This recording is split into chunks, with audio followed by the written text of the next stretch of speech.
Hola, estimados maestrandos, un gusto de saludarlos. Bienvenidos a la segunda clase de la maestría de Derecho Corporativo, específicamente de la materia de Derecho Penal de la Empresa. Esta clase la vamos a tener a través de esta modalidad virtual asincrónica. Más tarde yo les avisaré a qué horas pues ustedes ya van a poder visualizarla en la plataforma, en el aula virtual. Y bueno, también obviamente esta clase viene a reforzar los contenidos que ya se incorporaron al aula virtual desde el día miércoles en la madrugada. Así que les sugiero que por favor, además de leerla y de poner atención a la explicación de la diapositiva o de la presentación y a todas las diapositivas, por favor hay que completar la lectura. Y voy a ir siempre dando pues alguna recomendación recuérdenlo, para las actividades evaluadas que tenemos que presentar después de la tercera semana. Es decir, cuando regresemos de vacaciones, que tendríamos ya clase presencial nuevamente el sábado 26, en la siguiente semana, que es la última semana de abril, ya que comienza el lunes 28 y termina 28 de abril y termina el viernes 2, en esa semana ustedes tendrían que presentar los primeros productos de evaluación. Así que nada más se los recuerdo y les recomiendo que vayamos pues tomando nota de algunas recomendaciones. Tal cual lo habíamos anunciado, lo habíamos platicado en la primera clase del sábado pasado, estamos haciendo una introducción al tema del concepto de derecho penal económico, de derecho penal de la empresa, pero previo a conceptualizar y a diferenciar obviamente estos dos conceptos, es importante que también pues mencionemos y expliquemos cuáles son los principales elementos que van definiendo al derecho penal económico, es decir, a partir de las concepciones de bien jurídico protegido, a partir de los principios constitucionales del derecho penal económico, que es lo que vamos a abordar de manera específica en esta clase, y también pues ver cómo estas matizaciones que los principios van teniendo por el tipo de bien o de bienes jurídicos que se protegen, pues esto incide en cómo vamos a entender los tipos penales de naturaleza socioeconómica. Incide también en cómo se van a configurar, cómo el legislador opta o tiene, digámoslo así, la opción de construir tipos penales a partir de ciertos elementos que son propios del derecho penal económico. En ese sentido, como ustedes lo están viendo en pantalla en este momento, las primeras 15 diapositivas tienen que ver con lo que ya platicamos el sábado pasado. Solamente de manera un poco rápida voy a hacer un recordatorio. A ver, cuando comenzamos a hablar de este tema del derecho penal económico, decíamos que el punto de partida es entender si nuestra norma fundamental, si la Constitución tiene normas que definen, tiene normas que nos van a señalar qué se va a entender por el orden económico o el orden socioeconómico, como lo definen algunos tratadistas, que es principalmente el bien jurídico que se entiende es protegido a partir de esta parcela del derecho penal nuclear denominada derecho penal económico. Y es por ello que conforme a la jurisprudencia constitucional, específicamente la sentencia de inconstitucionalidad 9-2010, pues se definió que la Constitución tiene un apartado, existe una constitución económica, existen principios, existen bienes jurídicos que el legislador salvadoreño o el constituyente salvadoreño, en el caso de la norma fundamental, ha decidido pues proteger, ha decidido señalar como los más importantes que vienen a regular la vida económica, entendida esa vida económica como de manera amplia como aquel proceso de producción, de distribución y de consumo de bienes y servicios. Y a partir de estas normas constitucionales, pues lo decíamos en la clase anterior, encontrábamos en la sentencia de inconstitucionalidad que los jueces constitucionales definieron allá en el año 2013, definieron que la constitución económica se compone de los siguientes bienes jurídicos. Se compone por una parte del derecho de consumo, el derecho de los consumidores, y por otro lado del derecho de competencia. Son los dos pilares básicos del orden socioeconómico como bien jurídico. Y a partir de estos dos pilares se han derivado otros derechos, otros bienes jurídicos, tales como la protección al medio ambiente, la protección al derecho del trabajo, la protección también al derecho de información que los consumidores tienen derecho a saber o que tienen derecho a conocer pues todos los elementos de la oferta y de la demanda de bienes y servicios. Y es en razón de estos bienes jurídicos que vamos a encontrar en el Código Penal una serie de delitos que tutelan precisamente los del derecho de los consumidores y el derecho de competencia. Y con esto lo que podemos concluir es que efectivamente hay un sistema económico, hay un apartado económico dentro de nuestra Constitución y que ese apartado económico tiene bienes jurídicos bien delineados, bien delimitados, que son los que al final pues vamos a ver reflejados, como ya lo decía, en el Código Penal a través de los diferentes delitos, a través de los diferentes tipos penales que comienzan en el apartado de delitos contra el orden socioeconómico. Y ustedes van a encontrar dentro de esas familias o catálogos de delitos, pues los delitos que precisamente vienen a regular todo el tema del mercado para evitar que se produzcan abusos en el mercado y en el proceso de distribución y de producción de bienes y servicios. También encontrarán en estos tipos penales pues los delitos contra la administración pública, contra la corrupción, los delitos contra la hacienda pública, encontrarán los delitos contra el medio ambiente y la ordenación del territorio, y entre estos pues son las familias de delitos como más importantes que ustedes van a poder ubicar en el Código Penal y que en las posteriores semanas vamos a ir analizando a detalle cada uno de estos tipos. Pero, insisto, el punto de partida y lo que es importante que quede claro es que existe un apartado económico dentro de la Constitución salvadoreña y que este apartado de la Constitución conocida o entendida como Constitución Económica comprende las normas básicas destinadas a proporcionar el marco jurídico fundamental para la estructura y funcionamiento de la actividad económica. No lo perdamos de vista, voy a colocarlo en pantalla completa. Y bueno, además de esta definición de constitución económica, es importante entender que la libertad económica como manifestación del derecho general de libertad se encuentra garantizada por la Constitución, en el sentido que no pueden existir arbitrariamente,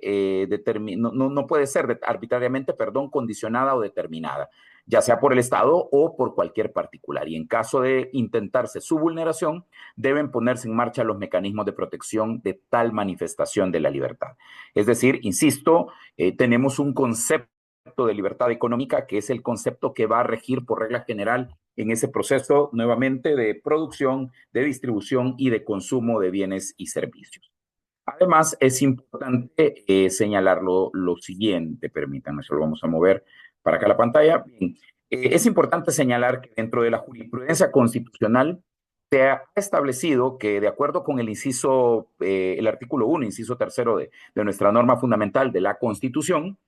en relación con los artículos 101, inciso segundo y 102, se ha determinado que uno de los fines del Estado es alcanzar el bienestar económico de los habitantes de la República, lo que ineludiblemente obliga a asegurar, entre otros aspectos, la libertad económica y la defensa de los intereses de los consumidores. Esto se reconoció desde una sentencia de inconstitucionalidad del año 96, la sentencia 1 del proceso 192 o de la demanda 192. Bien, la jurisprudencia constitucional, a partir de estas consideraciones, ha establecido que si bien el Estado debe garantizar el pleno, efectivo ejercicio de la libertad económica, esto no implica que la misma es absoluta e ilimitada, ya que el Estado puede intervenir en el mercado por medio de una amplia gama de posibilidades o de alternativas de carácter normativo. Y esto es lo que se conoce como límites, como regulaciones, y que se concretan o se materializan de manera muy específica en los tipos penales, ya que estos límites y estas regulaciones son los que garantizan a partir de la Constitución que exista un orden, que no existan abusos en cuanto al derecho a libertad o al principio de libertad económica y a los bienes jurídicos de derecho de los consumidores y derecho de competencia. También la jurisprudencia constitucional ha señalado que existe un derecho constitucional económico, una constitución económica, que se define como el conjunto de preceptos de rango constitucional que ordenan la vida económica. Lo decíamos al inicio y esto se reconoció incluso desde la sentencia de inconstitucionalidad 292, que fue pronunciada, fue obviamente firmada el 26 de agosto de 1999. Esta parte del derecho constitucional encuentra su principal fundamento en el título 5 de la Constitución, el cual contiene normas destinadas a proporcionar el marco jurídico fundamental para la estructura y funcionamiento de la actividad económica. Esta reflexión o este apartado conforme a la sentencia mencionada, la 9/2010. Bueno, uno de los pilares del derecho constitucional es económico, como ya lo hemos venido señalando, es el derecho de los consumidores. Entiende la jurisprudencia constitucional que en el sentido actual de la economía global, la protección de los derechos del destinatario final del mercado no puede considerarse como una política aislada del Estado. Más bien, está relacionada directamente con la política de competencia y ello con la finalidad de lograr el crecimiento económico y el bienestar de la población. También la jurisprudencia ha señalado que desde esta perspectiva, el derecho de los consumidores se relaciona íntimamente con el mercado y sus vicisitudes. Por ello, la normativa que los tutele debe estar orientada a corregir las eventuales fallas de la dinámica comercial, sin dejar de lado que las relaciones económicas del mercado involucran fenómenos contrarios al espíritu de la Constitución económica. El consumo de bienes o adquisición de servicios implica una relación de intereses económicos del juego de la oferta y la demanda, en el cual el interés del consumidor o usuario reside en obtener el bien o servicio por un precio justo, razonable y bajo las condiciones ofrecidas y pactadas. Esto siempre se ha reconocido en la misma sentencia 9/2010. Y de todo lo mencionado, pues se concluye en dicha sentencia, en dicha jurisprudencia constitucional, que se desprenden los derechos básicos, perdón, y como dijo la misma Sala de lo Constitucional, este catálogo de derechos no es taxativo, es decir, no es cerrado, sino que pueden incluirse o se pueden ir incluyendo gradualmente, poco a poco, conforme a los fenómenos, a los nuevos fenómenos económicos, se pueden ir incluyendo más derechos. Pero los que se reconocieron a partir de esta sentencia 9/2010 del año 2013 son los siguientes: el derecho a la protección de la salud y la seguridad, el derecho a la protección de los intereses económicos y ambientales, el derecho a la información, a la educación, el derecho a la representación y el derecho a la justa reparación de los daños por medio de procedimientos rápidos, eficaces y poco costosos. Vinculado estrechamente con el derecho de los consumidores, señala la jurisprudencia constitucional, se encuentra el derecho de competencia, entendido como el conjunto de normas que regulan el eficiente desempeño del mercado y sancionan las conductas anticompetitivas de los agentes económicos públicos o privados. Y por ello resulta importante diferenciar entre los conceptos de libre concurrencia y libre competencia, que son intereses ambos tutelados por el derecho de competencia. En el primero, en el de libre concurrencia, está referido a la existencia de sectores económicos totalmente abiertos a la participación de distintos agentes públicos o privados, lo cual implica que debe existir un acceso igualitario de todos los sujetos interesados en producir o prestar servicios sin limitación o restricción alguna. Y en cambio, la libre competencia supone la participación de distintos agentes económicos en el interior de un mercado en específico, los cuales han superado las barreras de entrada, libre concurrencia y que eventualmente pueden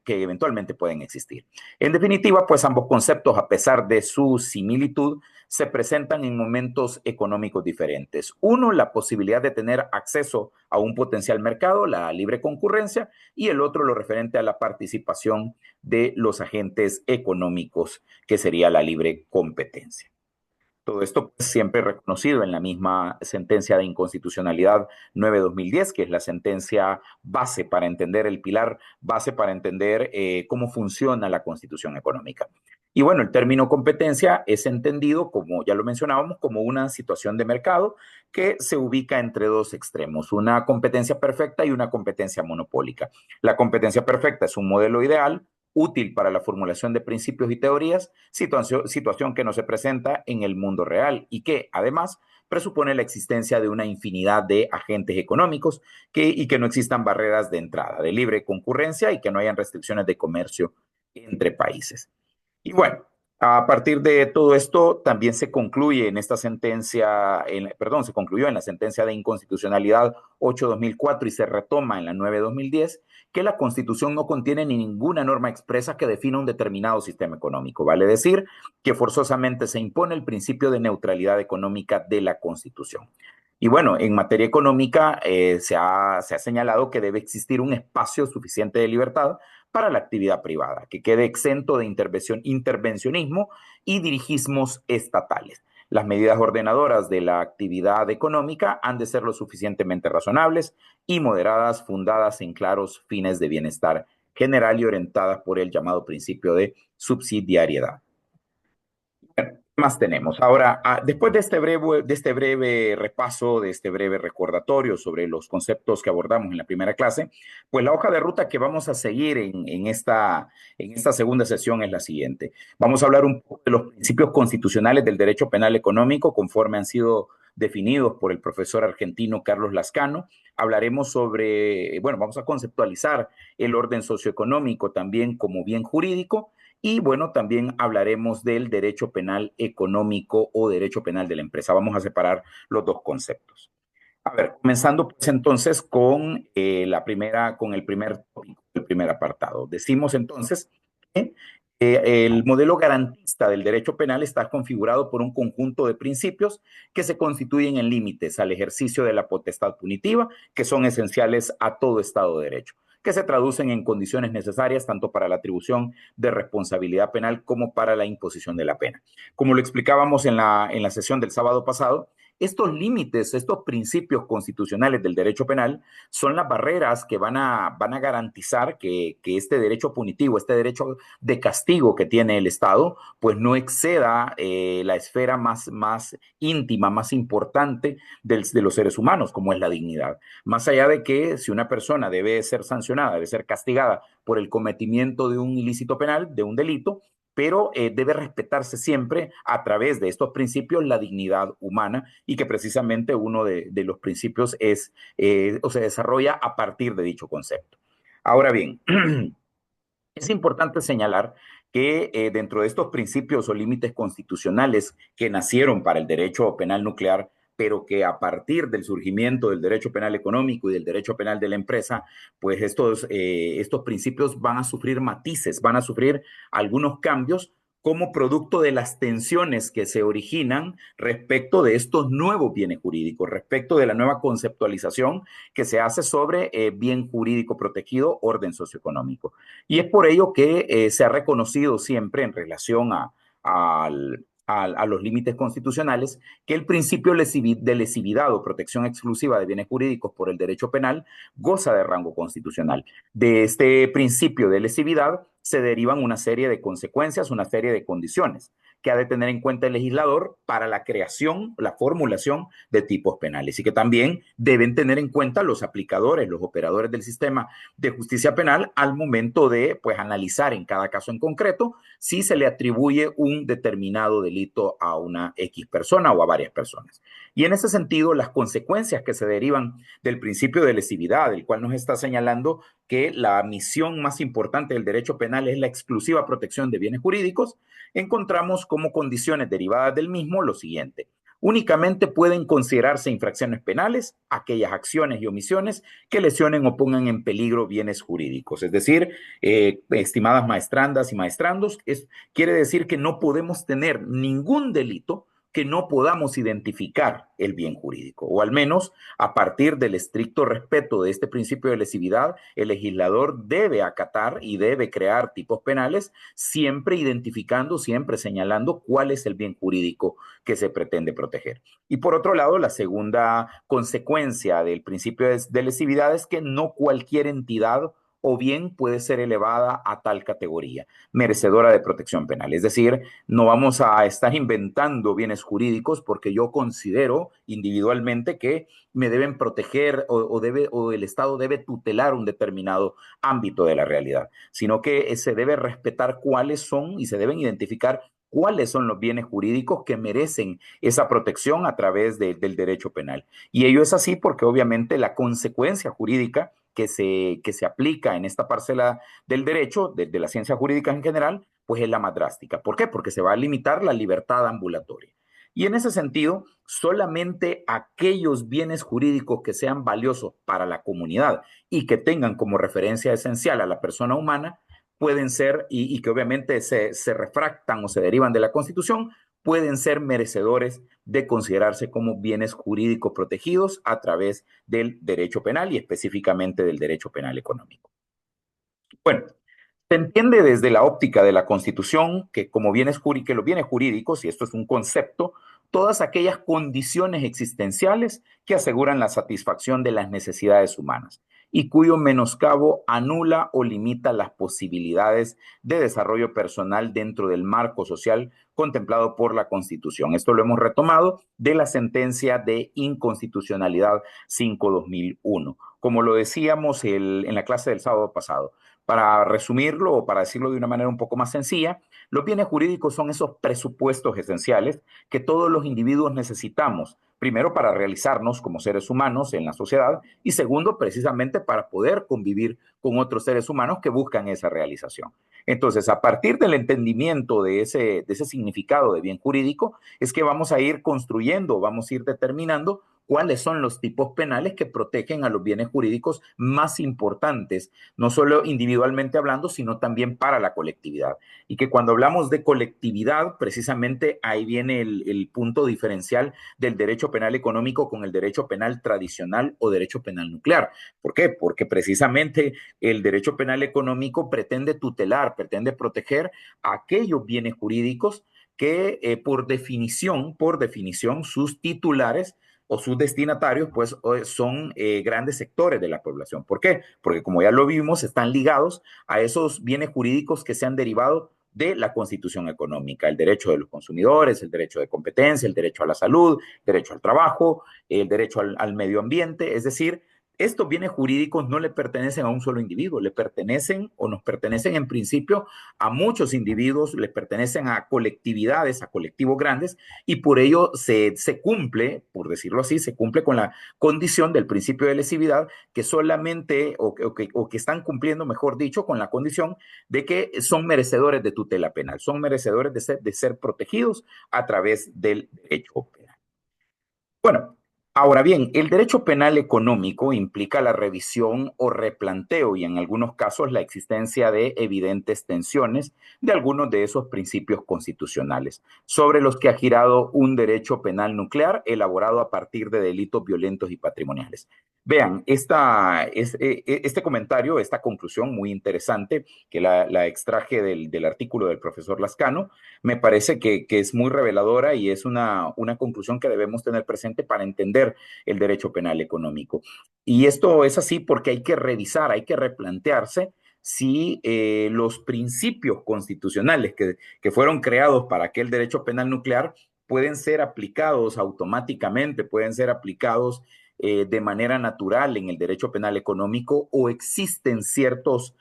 fricciones o existen ciertas tensiones por los ámbitos de la realidad que el derecho penal económico debe proteger o debe tutelar, por la amplitud de los bienes jurídicos, por la naturaleza de estos bienes jurídicos. Y es a partir de este entendimiento que vamos a tratar de establecer algunas de las diferencias más importantes en relación a los principios o límites constitucionales del derecho penal nuclear y a los principios o límites constitucionales del derecho penal económico.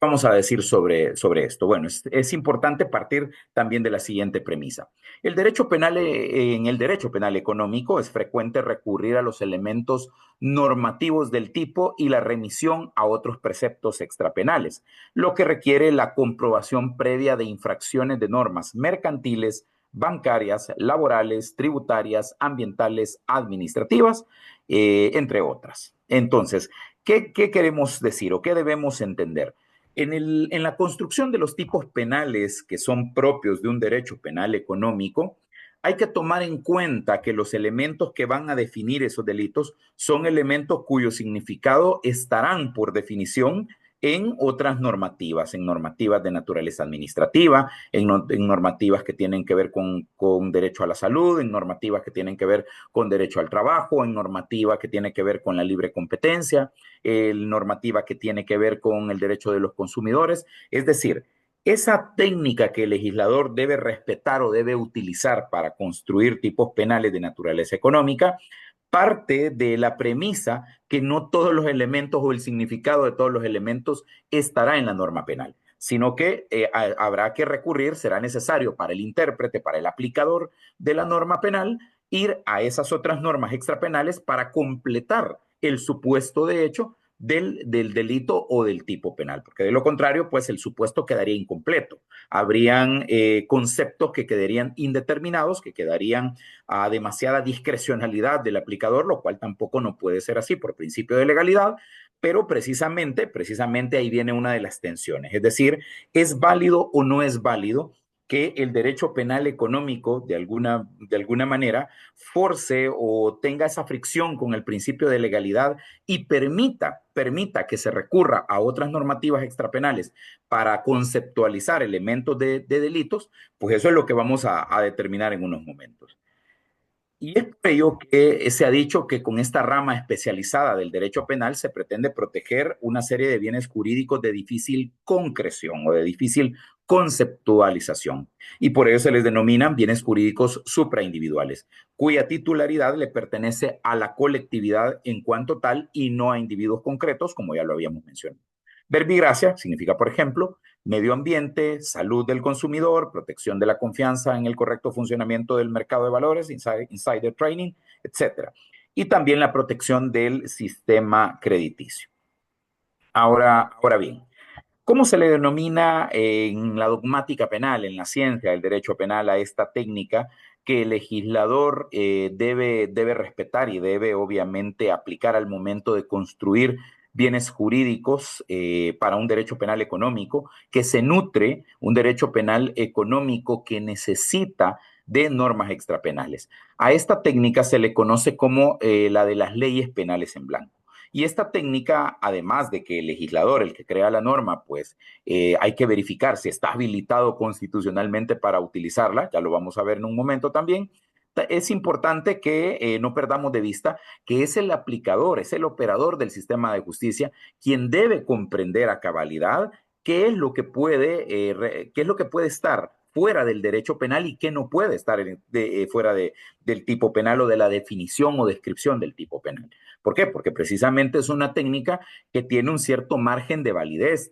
da un cierto margen para el legislador y también para el aplicador, pero que hay cosas que definitivamente no pueden o se salen, mejor dicho, dentro de esta técnica de leyes penales en blanco, que, insisto, tenemos que determinar también si respeta o no respeta el principio de legalidad. Pero para entenderla mejor, se ha dicho sobre las leyes penales en blanco que remiten a disposiciones extrapenales que integran y precisan el supuesto de hecho de la ley penal. Es frecuente y casi inevitable en materia penal económica, cuya naturaleza se caracteriza por la mayor movilidad, especialización y complejidad en comparación con el derecho penal nuclear. Por ello, se debe analizar la conciliación de esta técnica legislativa con el principio el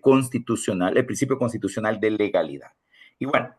algunos sostienen que es posible de esta manera que la materia penal económica pueda terminar siendo definida por la autoridad administrativa con potestad reglamentaria. Esta es una crítica que se le hace al derecho penal económico, a los bienes jurídicos que tutela y también a los tipos penales. Y que ese fenómeno puede generar una total dispersión de las fuentes normativas que, aunque gana en agilidad y eficacia, termina usurpando las facultades penales del poder legislativo consagradas por la Constitución. Entonces, esta crítica, pues es importante traerla a colación, es importante tenerla en cuenta, porque de pronto podemos también coincidir en que definitivamente en el derecho penal económico, pues no existe la independencia que sí está en el derecho penal nuclear, en el derecho penal tradicional o decimonónico. Sin embargo, hay que entender, insisto, y esta idea debe también quedar muy clara, hay que entender que la naturaleza de los bienes jurídicos, que la amplitud de protección de los bienes jurídicos es la que demanda que en la configuración, en la construcción de tipos penales, tengamos en cuenta conceptos que vienen de normativas extrapenales. En nuestro país, la Sala de lo Constitucional, la Honorable Sala, ha sostenido en la sentencia 45-2010 de las 15 horas y 30 minutos del día 11 de octubre del año 2013, en relación o sobre las leyes penales en blanco, lo siguiente. Son definidas como aquellos preceptos penales que excepcionalmente no expresan de forma completa los elementos específicos del supuesto de hecho o de la consecuencia jurídica. Por ello, es necesario remitirse a otro u otros preceptos de naturaleza diversa a la penal para complementar, sean estos de igual rango, por ejemplo, o verbigracia, Código Civil, Código de Trabajo, Código de Familia, etcétera, o de rango inferior, por ejemplo, los reglamentos. Y la razón histórica que llevó a crear esta técnica de las leyes penal en blanco se explica en aquellos estatutos criminales que otorgaban una autorización o delegación a una instancia inferior. Por ejemplo, en el caso de los estados federales o los municipios, para que en última instancia fueran ellos quienes complementaran los extremos de algunas disposiciones legales. Ahora bien, el legislador puede recurrir a la complementación de la norma de un precepto penal por otro de diversa naturaleza jurídica, siempre y cuando, permítame, bajamos, subimos mucho la pantalla,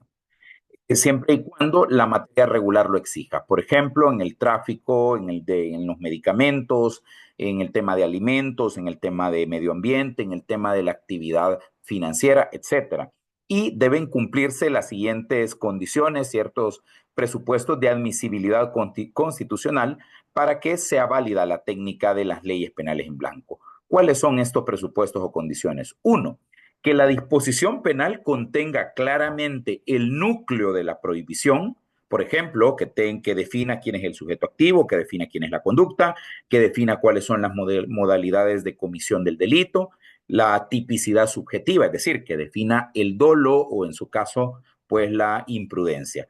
Y además, otra condición es que el precepto extrapenal tenga una modesta función complementaria. ¿Qué quiere decir esto? Que lo más importante debe estar en la norma penal, lo más importante debe estar en el delito que tenemos tipificado en en el código penal. Y solo serán algunos elementos complementarios los que vamos a buscar o a extraer en una norma extrapenal. Y una última condición para que tenga una validez constitucional, esta técnica de las leyes penales en blanco, establece que deben satisfacerse plenamente la exigencia de certeza que debe regir en la aplicación del derecho penal. Y bueno, para complementar esto, vamos a dejar de compartir un momento pantalla. Vamos a referirnos un poco también a las sentencias la sentencia de inconstitucionalidad que estábamos mencionando hace un momento, 45-2010. Y veamos qué más nos dijo pues la Sala de lo Constitucional sobre esta técnica de las leyes penales en blanco. Ya vimos que está admisible, ya vimos que no es algo que pueda tildarse o que pueda señalarse como de inconstitucional per se, pero que debe cumplir con los elementos que ya mencionamos. Y nada más quiero traer a colación o ejemplificar cómo la Sala de lo Constitucional aplicó esta técnica de las leyes penales en blanco en relación a un señalamiento, a una demanda de inconstitucionalidad respecto de los artículos 33 y 34 de la ley reguladora de las actividades relativas a las drogas. A ver, aquí se señalaba o se decía que estos artículos 33 y 34 en cuanto a la complementación de la pena de multa por medio de un decreto ejecutivo, la sala sostuvo o ha sostenido que el uso de la técnica de las leyes no es per se inconstitucional. El carácter accesorio de la normativa en ciertos tipos penales en relación con disposiciones administrativas o de otra naturaleza jurídica más específica se muestra razonable en orden a una protección integral de una sociedad cada vez más compleja y donde deben entrar a funcionar mecanismos menos severos, como los que reporta el ámbito del derecho administrativo sancionador. Y en última instancia, pues el ejercicio del derecho penal, atendiendo también al principio o al límite constitucional de la fragmentariedad y subsidiariedad. También la Sala de lo Constitucional sostuvo en esta sentencia que la conducta o acción típica debe haber sido establecida en la norma penal de forma clara, precisa e inequívoca y no puede dejarse su determinación total o absoluta a una autoridad distinta, que venga a completar la norma penal a través de una normativa administrativa que es de rango inferior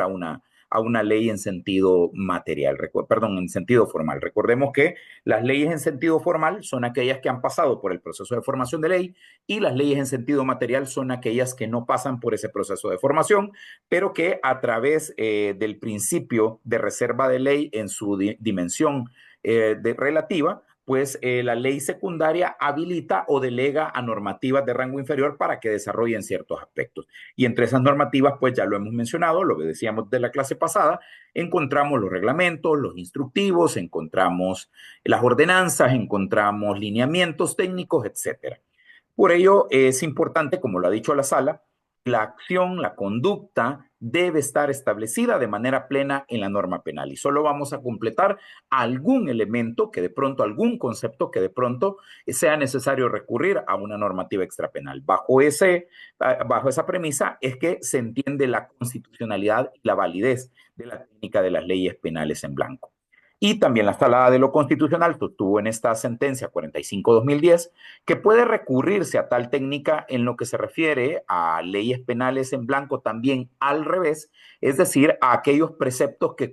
complementan no el supuesto de hecho, sino la consecuencia jurídica, cuando razones de practicidad y conocimiento general de la población hagan aconsejable su utilización. ¿Qué significa esta segunda técnica de leyes penales en blanco al revés? Significa que en las leyes penales en blanco, en la primera técnica, en la ordinaria, si le podemos llamar así, lo que se permite es que en el tipo penal, en el delito que tenemos en el código, estén casi todos los elementos de la conducta que está prohibida, de la conducta que está castigada, y que solamente vamos a ir a complementar con algún elemento cuáles son esas conductas típicas, esas conductas prohibidas. Pero en las leyes penales en blanco, al revés, lo que se permite hasta cierto punto es que la sanción jurídico-penal, un elemento de la sanción pueda estar en una norma extrapenal. Es decir, en las leyes penales en blanco ordinarias es la conducta la que puede tener algún elemento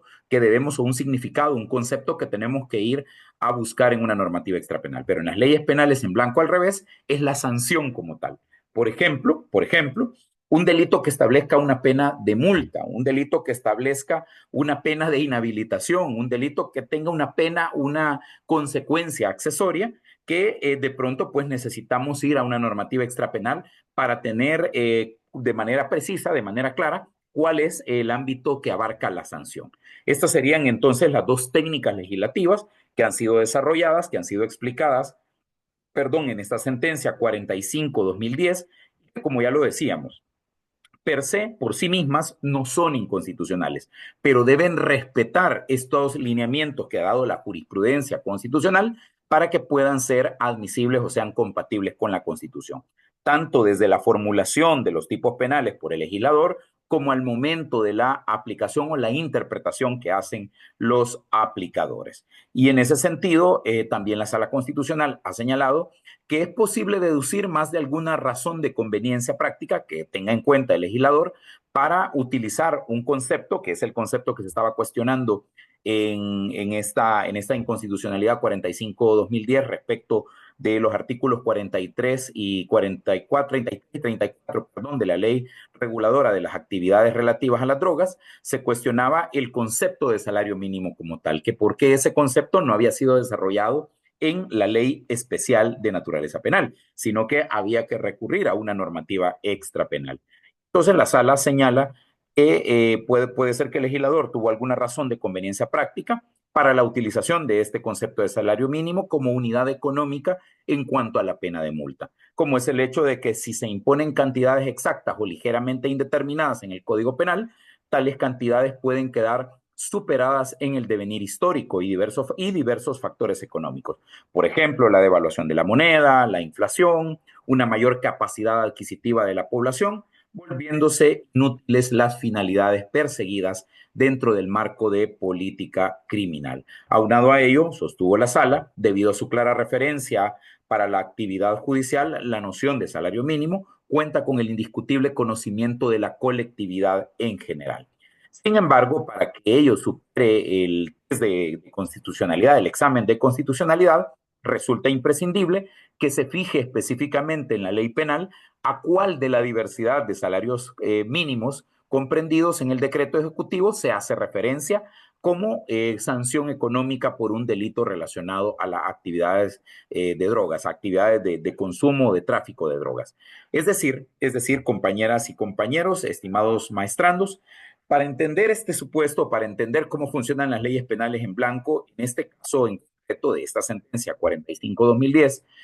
la Sala de lo Constitucional dijo lo siguiente. El artículo 31 de la Ley Reguladora de las Actividades Relativas a las Drogas, en el que se relaciona el término salario mínimo mensuales urbanos vigentes, no tiene correspondencia con los salarios mínimos que están establecidos en el decreto ejecutivo, que estuvieron establecidos en un decreto ejecutivo número 83 del 23 de agosto del 2006, que había sido publicado en el Diario Oficial número 156, siempre del año 2006, y que ha sido reformado, que fue reformado en su momento en el año 2010, específicamente el 1 de julio del 2010, a través de decretos ejecutivos 103, 104, 105 y 106, y que fueron publicados en el Diario Oficial número 119, tomo 400 de la misma fecha. En ese sentido, en estos decretos se incluyeron los conceptos de salarios mínimos para trabajadores de comercio y servicio, trabajadores de industria, trabajadores de maquila textil, confección y trabajadores agropecuarios. Por ende, concluye la sala, no existe precepto administrativo que complemente con la precisión requerida por el mandato de certeza y taxatividad la sanción de multa respecto al delito de siembra y cultivo de drogas. Este era el delito en específico que tenía o que tiene una pena de multa, pero que no se había definido en la ley penal, no se precisó a cuál de los salarios, perdón, de los distintos tipos de salarios mínimos establecidos en decretos ejecutivos hace referencia. Y por lo tanto, resultó procedente en ese momento declarar la inconstitucionalidad como ha acontecido con la pena de multa contemplada en los artículos 33 y 34 de la Ley Especial para la Reguladora de las Actividades Relativas a las Drogas, de acuerdo a los considerandos que menciona la sala. Y bueno, este es un ejemplo entonces para que veamos cómo estas técnicas legislativas y que también el intérprete, el aplicador, debe tener en cuenta al momento de enjuiciar casos concretos, en primer lugar, haciendo algunas conclusiones, no son inconstitucionales per se, es decir, por sí mismas, a prima facie, a priori, no son inconstitucionales. Ahora, deben respetar ciertas condiciones que la jurisprudencia constitucional ha definido. ¿Cuáles son esas condiciones? Pues por un lado, debe, en el caso de las leyes, de la primera técnica de leyes penales en blanco, debe respetarse que los elementos de la conducta prohibida deben estar, la mayoría, contenidos en la norma penal. Y al solo algún elemento complementario se permite que pueda estar en una norma extrapenal, que será la que va a venir a completar. Y en el caso de las leyes penales en blanco, al revés, lo que se permite es que un elemento de la sanción, ojo, y esa es la diferencia entre ambas técnicas, un elemento de la sanción no esté contenido en la norma penal y que por lo tanto tengamos que recurrir a una norma de naturaleza administrativa, de rango inferior incluso, es decir, no necesariamente una ley secundaria, una ley en sentido formal, sino que puede ser una ley en sentido material. Y así vamos a analizar, o tenemos que ir analizando en cada uno de los tipos penales que están contemplados en el capítulo de los delitos contra el orden socioeconómico, si efectivamente el legislador ha respetado o ha utilizado adecuadamente esta técnica de las leyes penales en blanco. Esta es una primera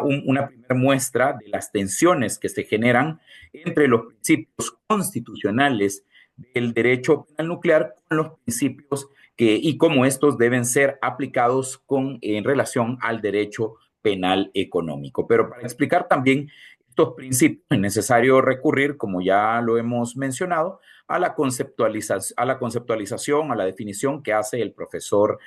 Carlos Lascano. Y en ese sentido, el profesor identifica como los principios constitucionales, y que también los tenemos acá, los tenemos reconocidos en la jurisprudencia constitucional, específicamente en aquella famosa sentencia de la ley Antimaras de hace 21 años, ¿sí? Es la sentencia 52-2003, En esa sentencia fue el primer precedente de naturaleza constitucional en el cual se estableció que existe un principio de acción, de una acción que se exteriorice, de una acción concreta, expresado como que no puede haber delito si no hay acción, no puede haber sanción si no hay una acción concreta. Y ello impide que sin la presencia de la conducta humana exteriorizada puede ser legítima la intervención punitiva del Estado. ¿Qué quiere decir esto? Que no se pueden castigar ideas, no se pueden castigar suposiciones, no se pueden castigar situaciones que no tengan una manifestación en la realidad. Solo las conductas humanas, ya sea por acción o por omisión, pueden producir resultados en la realidad. Y por lo tanto, conforme a este principio de acción-exterioridad, pues obviamente solo serán esas conductas las que se van a sancionar. Por otro lado, también tenemos el principio de lesividad, ya lo mencionábamos, que la misión principal del derecho penal es la exclusiva protección de bienes jurídicos y que por lo tanto solo se autoriza o solo se vuelve legítima la intervención del derecho penal en aquellos delitos, en aquellas situaciones en las que se afecten bienes jurídicos que sean de relevancia constitucional. ¿Por qué? Porque esos bienes jurídicos, pues sus titulares, sus destinatarios son la colectividad y por lo tanto, pues si no existe un bien jurídico que sea necesario, que valga la pena tutelar, pues entonces no se admite pues la intervención del derecho penal. Que también, bueno, también se ha dicho en relación a esto que no solamente es la lesión del bien jurídico, la afectación como tal, sino que se permite, y es válido constitucionalmente, que se pongan en peligro al menos. Es decir, si existe al menos un peligro para el bien jurídico, pues en ese caso la intervención del derecho penal, de la tutela penal, es admisible constitucionalmente. Otro principio que también se ha señalado dentro del programa penal de la Constitución, así se le conoce a este conjunto de principios, el programa penal, límites constitucionales, principios constitucionales del derecho penal,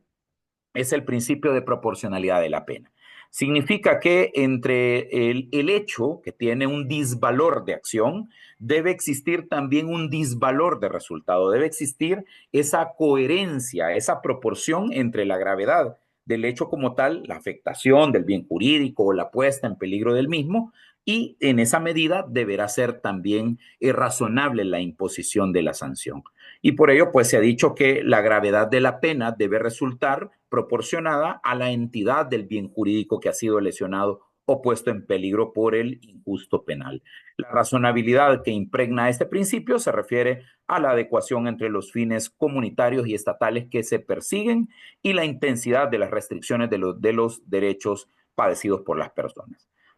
También tenemos dentro de este programa penal de la Constitución el principio de legalidad, que exige que el supuesto de hecho de cualquier delito debe ser determinado con precisión y específicamente tipificado por una ley penal previa, por una ley penal cierta y por una ley penal escrita, que describa la conducta humana exteriorizada que es contraria a la prohibición o al mandato contenidos en la Constitución como norma fundamental. Es decir, el principio de legalidad nos garantiza o nos da la garantía que el legislador al momento de formular el tipo penal, al momento de construir un tipo penal, lo hará de manera tal, lo hará con una precisión tal y una claridad que cualquier persona con un conocimiento, con una instrucción promedia, pues entenderá cuáles son las conductas prohibidas, entenderá cuáles son las razones por las cuales puede ser sancionada con una pena de prisión. También encontramos dentro de este programa penal de la Constitución, dentro de estos límites o principios penales de la Constitución, encontramos el principio de intervención mínima de subsidiariedad y fragmentariedad del derecho penal. ¿Qué significa intervención mínima, subsidiariedad y fragmentariedad? Bueno, en primer lugar tenemos que partir de la idea que el derecho penal es la última forma de solucionar conflictos en una sociedad. ¿Qué significa esto? Pues significa que si el derecho penal es la última razón, es la última ratio, entonces previo a él deben agotarse otro tipo de mecanismos administrativos para tratar de solventar los conflictos. Y además de ello,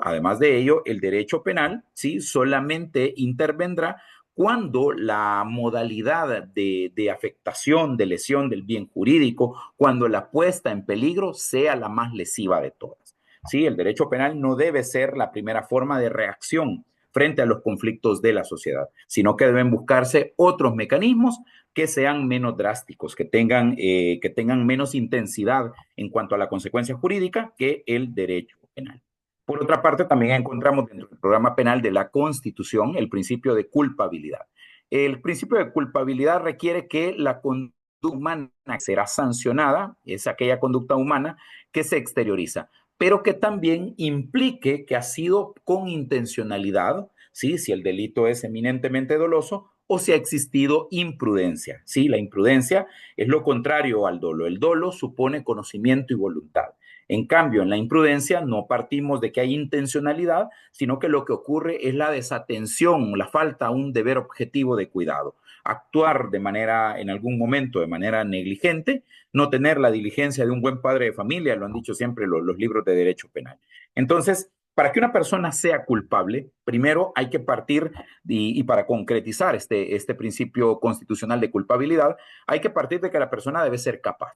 ¿Pero qué tipo de capacidad? Porque recordemos que desde el derecho civil se hizo la diferenciación entre la capacidad de goce y la capacidad de ejercicio. La capacidad de ejercicio, que es esa capacidad que tenemos a partir de la mayoría de edad y cuando no adolecemos, no padecemos de ninguna condición que no nos permita discernir, que no nos permita diferenciar lo lícito de lo ilícito, es la capacidad de la que se habla dentro del juicio de culpabilidad. Y luego encontraremos la capacidad de culpa o la conciencia de ilicitud. ¿Qué significa? Significa que a partir de la claridad o precisión con la que el legislador, por el principio de legalidad, formuló los elementos del tipo penal, pues entonces todos entendemos cuáles son las razones del castigo, todos entendemos cuáles son las conductas que están prohibidas. Y por lo tanto, si yo tengo una capacidad de ejercicio que por mi instrucción promedio me permite entender, me permite discernir, no adolezco de ninguna discapacidad, no adolezco de ninguna condición que no me permita entender o separar lo lícito de lo ilícito, no tengo tampoco la necesidad de que me representen, ¿sí? A partir de estos elementos y luego a partir de una conciencia de ilicitud, una capacidad de culpa en la cual yo entiendo o puedo comprender los elementos de la prohibición, se habla de que el sujeto también puede actuar diferente. Es decir, el individuo puede adecuar su conducta no cometiendo o no realizando la prohibición que está en la norma penal. Y entonces el principio de culpabilidad nos indica que solamente se va a sancionar con una pena cuando precisamente el autor o los coautores o los partícipes del delito, pues definitivamente tengan estos tres elementos del juicio de culpabilidad. Y bueno, ¿qué más tenemos? Bueno, estos son los principios constitucionales del derecho penal que integran el famoso programa penal de la Constitución.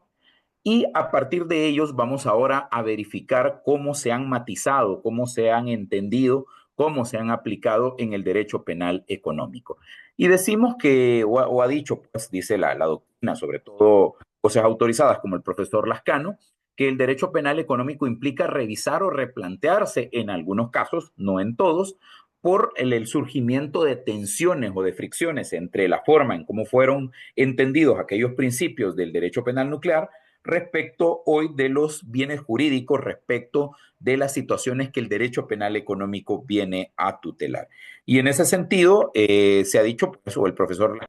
reconoce lo siguiente. Cuando se intentan concretar bienes jurídicos colectivos, resulta que muchas veces hay que asegurar el intervencionismo estatal sobre la vida económica y la vigencia de las normas que van a regular las relaciones económicas entre los distintos operadores. Frente a tu opinión, pues, el profesor Lascano sostiene pues lo siguiente. En el derecho penal económico es frecuente recurrir a los elementos normativos del tipo y la remisión a otros preceptos extrapenales. Lo que mencionábamos de las famosas técnicas legislativas de las leyes penales en blanco y de las leyes penales en blanco al revés. Lo que requiere la comprobación previa de infracciones de normas mercantiles, bancarias, laborales, tributarias, ambientales, administrativas, entre otras. También se ha dicho sobre estos principios constitucionales y las tensiones que puede tener en el derecho penal económico, se ha dicho o se ha sostenido lo siguiente. Se crean tensiones con algunos principios como la lesividad y la fragmentariedad, porque proliferan, porque abundan, porque de pronto hay una, como dice Silva Sánchez, hay una huida al derecho penal. Y en esa huida al derecho penal, pues proliferan tipos delictivos de peligro abstracto. ¿Qué significa un tipo de peligro abstracto? Significa que en esos delitos, en esta clase de delitos, no existe una lesión concreta a un determinado bien jurídico, pero existen conductas que ponen en peligro, que amenazan el bien jurídico, que representan un riesgo porque de pronto pues, o puede ocurrir una conducta que sí termine lesionando ese bien jurídico. El problema es que hay peligros o riesgos que son concretos y hay peligros o riesgos que son abstractos. Y señala el profesor Lascano que esto se puede constatar en los delitos económicos por las características propias de la criminalidad económica y porque los bienes jurídicos tutelados son de naturaleza supraindividual, se quieren proteger bajo amenazas de pena. Con frecuencia se acude a técnicas legislativas que adelantan el momento de punición, adelantan la barrera de punición. Es decir, en lugar de castigar, sí, por el principio de lesividad, acciones, comportamientos, omisiones que de manera concreta lesionen los bienes jurídicos, el legislador decide castigar aquellas amenazas, aquellas posibles amenazas, y que por lo tanto está con ello pues adelantando la barrera o la línea que va a diferenciar de lo que se castiga de lo que no se castiga, se adelanta a actos que todavía no tienen, y esa es la crítica, no tienen la suficiente entidad para poner siquiera en peligro el bien jurídico. Y esta es una de las tensiones que, como ya lo decíamos, se produce entre los principios constitucionales del programa penal de la Constitución que fueron creados para aquel derecho penal nuclear con el derecho penal económico. Y específicamente, ya lo vimos, se generan tensiones con el principio de lesividad, de fragmentariedad, de última ratio, de mínima intervención, con el principio de legalidad, el uso de la técnica de las leyes penales en blanco y leyes penales en blanco al revés. También pues, se ha señalado que autores como Arroyo Zapatero afirman que la única técnica posible para proteger los bienes jurídicos supraindividuales o colectivos es acuñar delitos de peligro abstracto y la legitimidad del castigo depende principalmente de la admisibilidad de la tutela del bien jurídico y de otros principios garantistas. Es decir,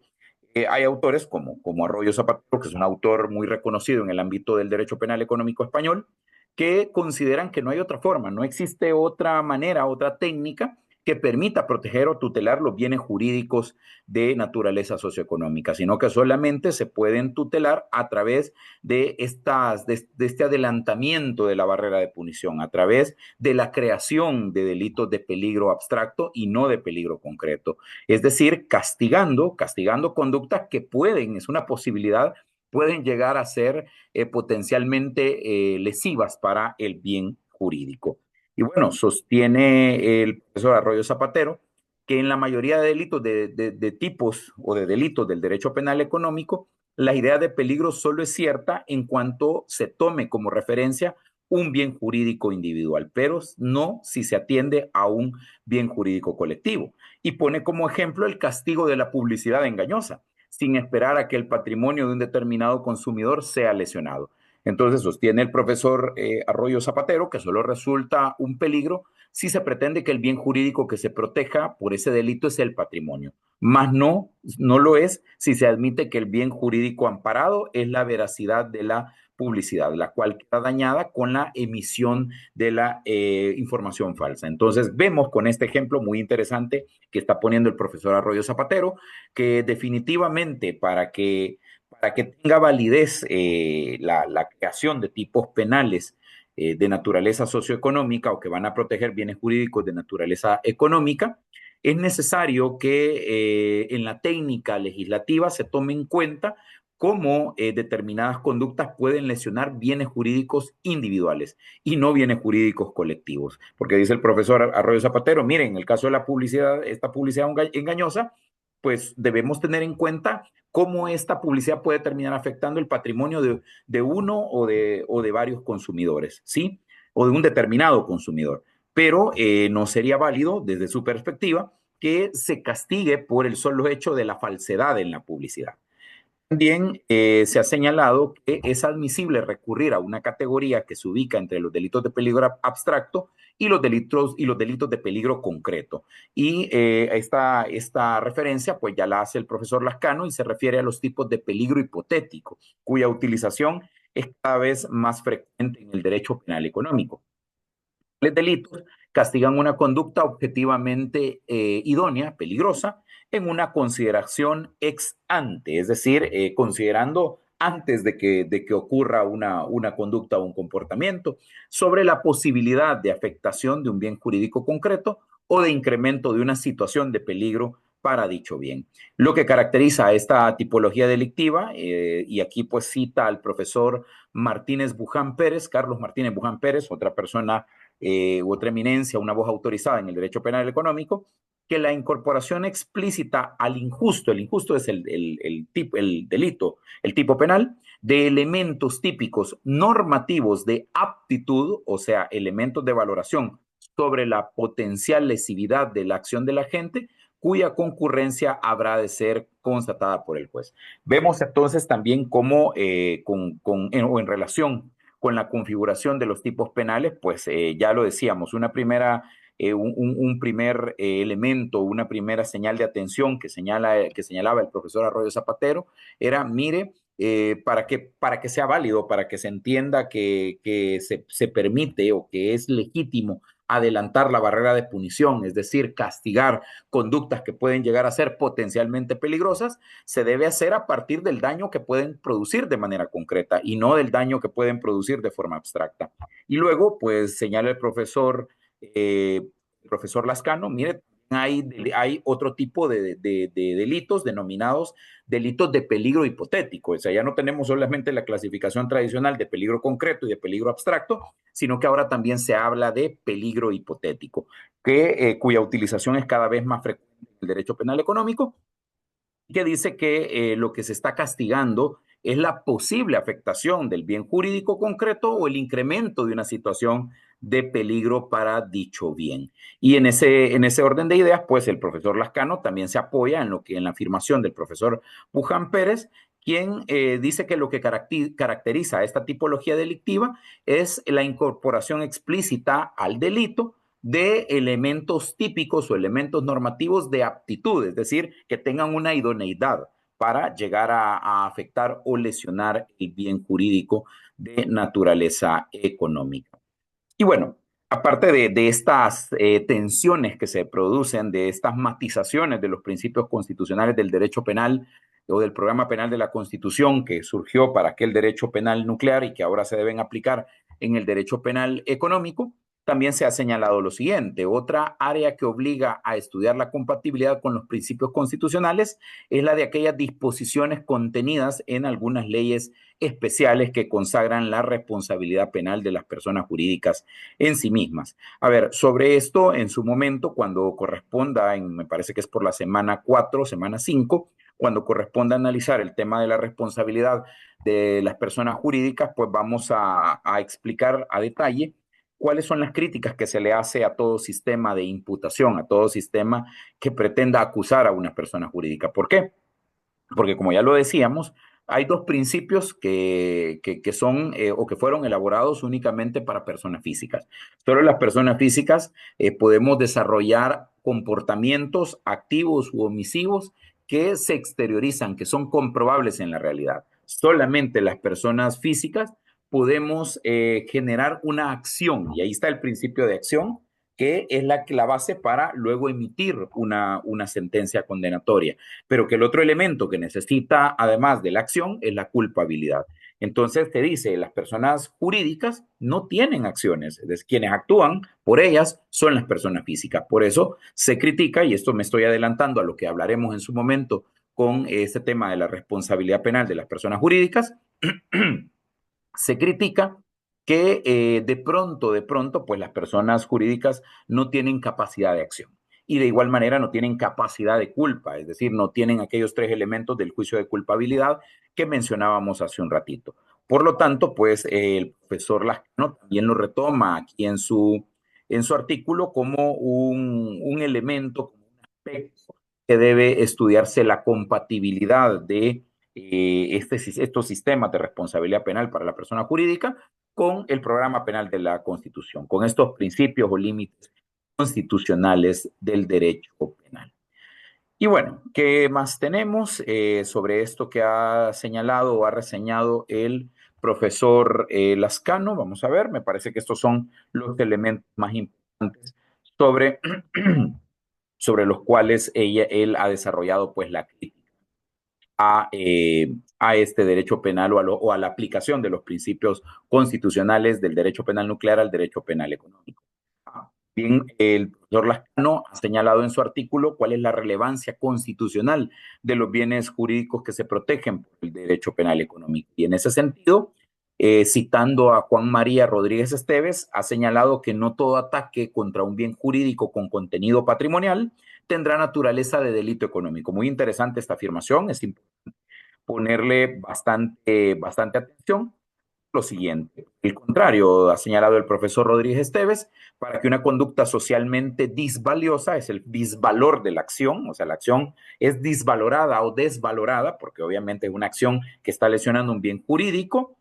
para que revista la característica de delito económico, esta acción disvaliosa, a la afectación de dichos intereses patrimoniales particulares, será necesario acreditar su trascendencia negativa para el funcionamiento del mercado de intercambio de bienes y servicios. Ojo con esto, y me parece que tiene muchísima razón el profesor Rodríguez Esteves. ¿Por qué? Porque definitivamente no todo delito de contenido patrimonial, de afectación patrimonial, va a ser considerado como un delito socioeconómico, sino que para que trascienda al derecho penal económico, y tiene que trascender a partir de que la lesión al bien jurídico vaya más allá del patrimonio de la persona afectada, también debe afectarse, en este caso como un bien jurídico supraindividual, el mercado de intercambio de bienes y servicios. También, sobre lo mismo, el profesor Arroyo Zapatero, nuevamente lo cita el profesor Lascano, ha dicho lo siguiente. Explica que el denominado orden económico constitucional, que contiene las normas básicas destinadas a proporcionar el marco jurídico fundamental a la estructura y funcionamiento de la actividad económica, la cantera a la que se acude normalmente para buscar la relevancia constitucional de los bienes jurídicos que están incardinados en el derecho penal económico. Por lo tanto, nos está diciendo el profesor Arroyo Zapatero que estas normas, esta constitución económica, sus principios, sus bienes jurídicos,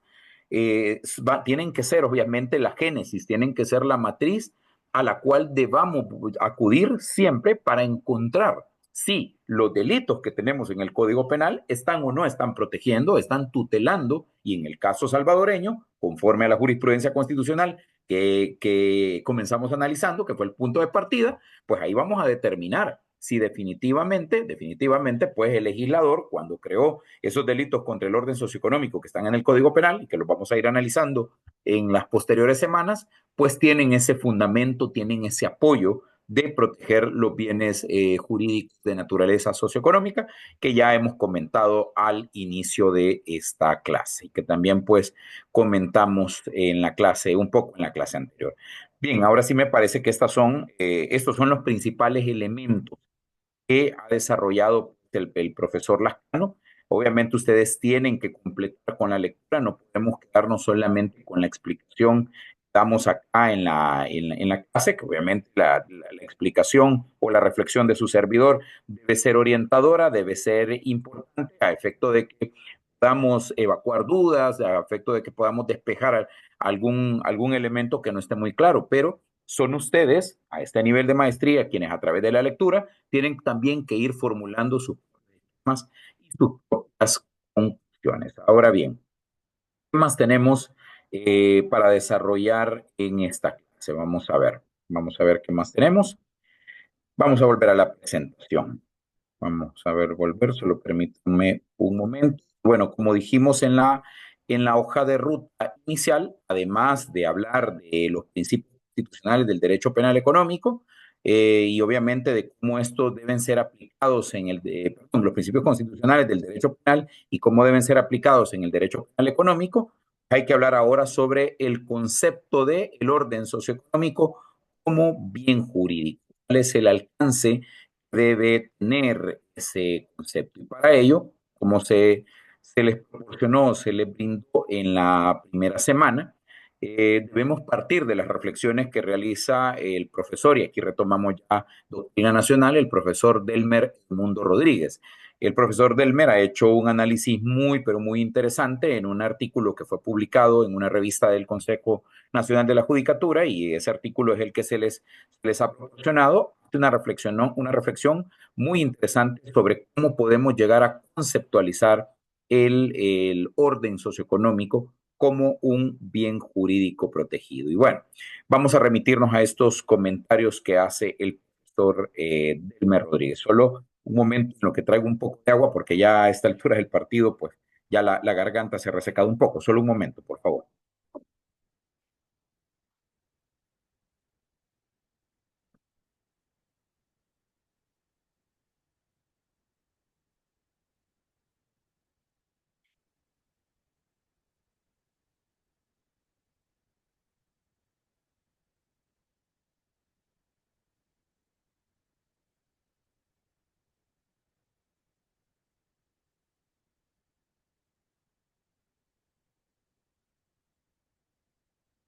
Bien, muchas gracias. Perdonen por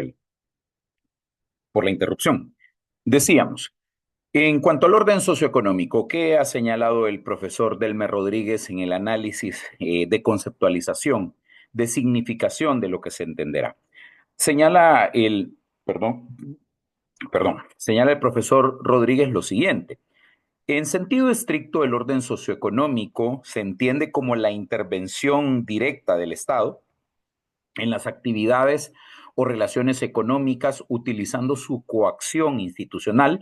para imponer una serie de normas e incluso planificar el comportamiento de los que intervienen en ellas. El orden económico en sentido amplio, por el contrario, es la regulación jurídica del proceso de producción, distribución y consumo de bienes y servicios. Estas son las dos posiciones que el profesor Delmer Rodríguez nos está explicando, nos explica a través de este artículo. Y bueno, también ha dicho lo siguiente, como aquel intervencionismo estatal contenido en el sentido estricto del orden económico, considera que no se puede elevar a la categoría de bien jurídico, sino que se debe reconocer que el orden económico en sentido amplio es el objeto de protección jurídica por parte del derecho penal económico. Muy interesante esta conclusión que realiza el profesor Delmer, pues pero está siendo muy, muy enfático, está tomando partido, está tomando una postura sobre cuál debe ser el alcance del orden socioeconómico como bien jurídico protegido. Decíamos, para él, en sentido estricto,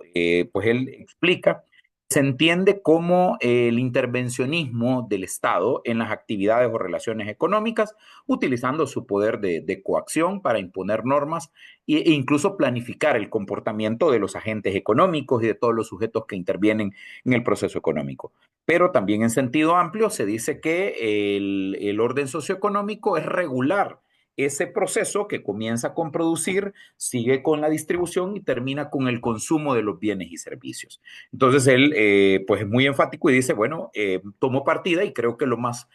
atinado es que entendamos el bien jurídico, orden socioeconómico, de manera amplia, es decir, la regulación que hará el Estado a través de normas de carácter administrativo, normas penales, para evitar que se cometan abusos, evitar que se cometan excesos, evitar que se afecte los bienes jurídicos de naturaleza o de relevancia constitucional y en el apartado económico, como eran el derecho de los consumidores, el derecho de competencia y todos los demás derechos que se derivan. Y por lo tanto, dice el profesor Rodríguez, mire, me parece que es aquí donde debemos entender de mejor manera que cabe o que podemos conceptualizar al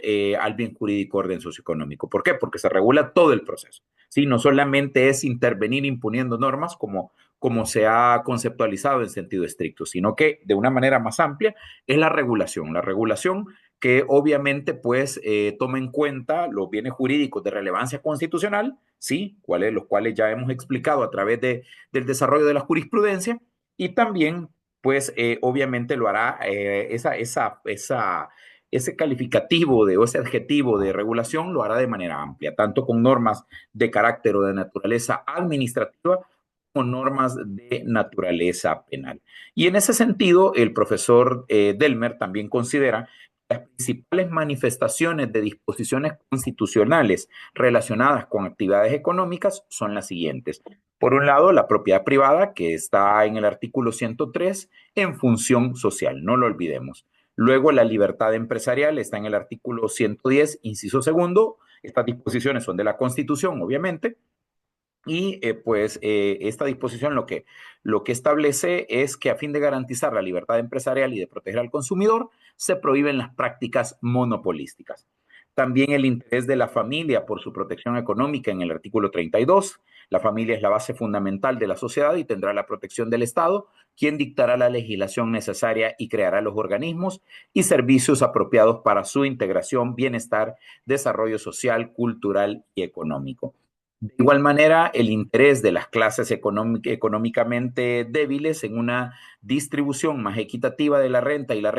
riqueza en el artículo 101, cuando se establece que el orden económico debe responder esencialmente a principios de justicia social que tiendan a asegurar a todos los habitantes del país una existencia digna del ser humano. Y aquí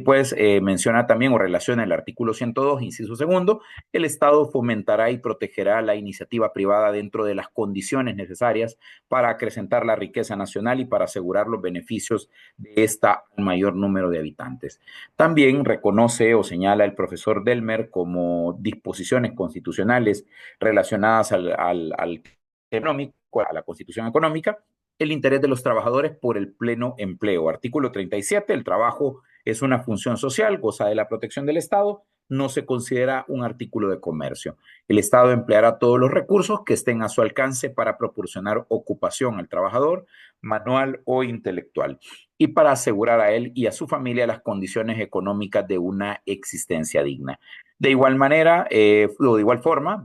señala el texto constitucional, promoverá el trabajo y empleo de las personas con limitaciones o incapacidades físicas, mentales, sociales. Y luego también señala el profesor Delmer los intereses económicos de los consumidores reconocidos en el artículo 101, inciso segundo. El Estado promoverá el desarrollo económico y social mediante el incremento de la producción, la productividad y la racional utilización de los recursos. Con igual finalidad, fomentará los diversos sectores de la producción y defenderá el interés de los consumidores. Artículo 110, inciso segundo.